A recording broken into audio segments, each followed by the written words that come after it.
Tim Rice and Darius Campbell both join us now. Very good morning to you. Hello again. Darius, can we just clear up something? Sure. I know you as Darius Danesh. Yes. I know, he's Darius. And now we're introducing you as Darius Campbell. Yes. Have you undergone a metamorphosis? No, I was Darius Campbell Danesh, legally, and I dropped the Danesh to honour my grandfather who passed a couple of years ago, at the time of winning Pop Stars Opera Star. Oh, okay. All right, so now is it Darius Campbell to stay? That's it? It No is. more It changes. is, also Good. known as Warden from here to eternity. Yeah. Well, you are unmistakably Darius, of course. I'm now ever. Tim Danesh. Yes, he Well, is. actually, though, you He's are. taken the Although, challenge. to be honest, if we're going to be specific about it, you are actually Sir Tim Rice. I know you are very modest about that, but we should make that clear too. Thank you. Okay, so Make it clear that I'm modest about being Sir by mentioning it. Exactly. Well, no, because what happens is that viewers say Get that cross. we're not giving you the right. right title. Sorry, viewers. anyway, you're looking very physically fit because you were. We saw in the rehearsals there. You've been put through. we boot get camp, through haven't you? boot camp every morning. British military fitness. Every morning. Every morning. 6 days a week, early starts, late finishes. And Hell, I tell you, it's ghastly. it's one, Do you have should- to do it as well? Well, Tim is the captain. He's the one standing there blowing the whistle. Really? Yeah. Is it true? No. No, of course not. But Say. But it's extraordinary. We're going through a process that the most incredible director, Tamara Harvey, has put us through. And we're living the lives of these soldiers as comrades, as friends that get together and exercise hard in the morning and then get put through our paces. And I mean, presumably, doing a musical like this is quite physically demanding anyway, so it'd be useful sort of fitness training. But this is to get you in the mindset, is it? Sure, yeah. And you know, what they went through physically was extraordinary. And boxing was an outlet. You know, the men in Hawaii prior to the Pearl Harbor attack had no idea what was coming. They thought the attack was going to come from the water, and they were really taken by surprise that one Sunday morning when the strike came from the air. And using their physicality in boxing was a way of getting the tensions of pre-war, you know, out.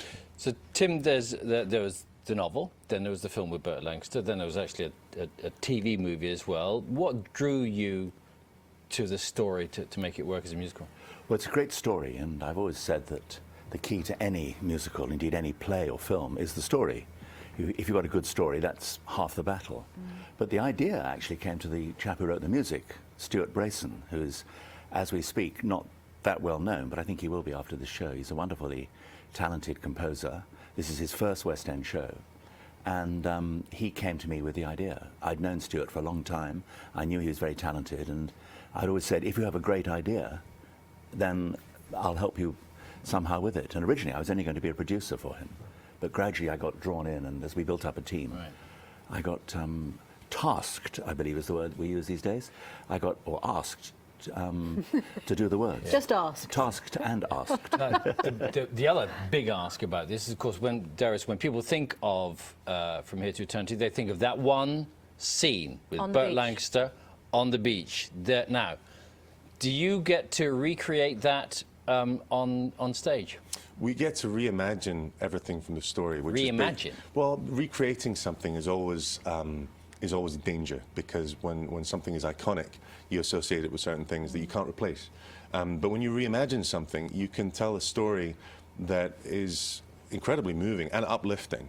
But you can do it in a way that really takes people by surprise. So we do have moments that are based on iconic things that are actually from the novel that were recreated or reimagined in the film, but we do so in a way that I think is going to really impress West End audiences. Because when Dirty Dancing went on stage, the iconic lift was obviously what everybody wanted to see, and that is reproduced. But are you suggesting that We people don't who reproduce. want... Okay. Tamara Harvey, our trustee captain and leading director, would not allow us to reproduce anything. She believes very much in creating something that's new and fresh, but being very honourable to the text and the story. Now, was it 8-10 years for you in the making? What took you so long, Tim? Well, I haven't been working on it for 8 years, other than helping Stuart. And when Stuart came to me with the idea about 8 or 10 years ago, I said, I'll see if I can get some producers interested. But most producers aren't that interested, except in reviving old things or doing a jukebox musical. So it was a bit of a struggle. But in the end, I found a very good old friend of mine, Lee Menzies, who's a very successful West End producer, and he and I gradually built up a team. But it's so interesting- writing it, my contribution Yeah. to the writing hasn't taken 8 years. So when did you I've write? only When been- oh, is that? Did you write it and then go to the producer? Or did you get No, the Stuart producer? wrote the original lyrics, Right. funny enough. But when we put the team together, which is Bill Oakes, who wrote the book, and Tamara Harvey, director, they restructured the plot, because Stuart hadn't done too much of the old dramatic arc stuff. What he had done was to write some 15 or 20 brilliant songs. And some of those had to go because they didn't fit the new plot. So gradually I got drawn in. But I've only been working lyrically on it for about the last 2 years, which is comparatively average, par for the course. Does the rise of the jukebox musical frustrate you? No, I mean, I wish somebody would dig up all my old songs and stick them together in a meaningless plot.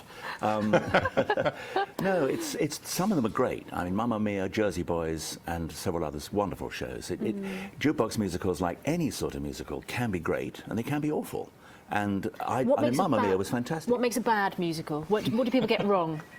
Wow, where do you want to start? I mean, there's so many things that can go wrong. It's the story, isn't it? Yeah, it's Something story. that you've taught me is really the Yeah. importance of story. And that's where we have to wrap up this story. Guys, thanks very much. Lovely to see you both. Thank you. Lovely to see you.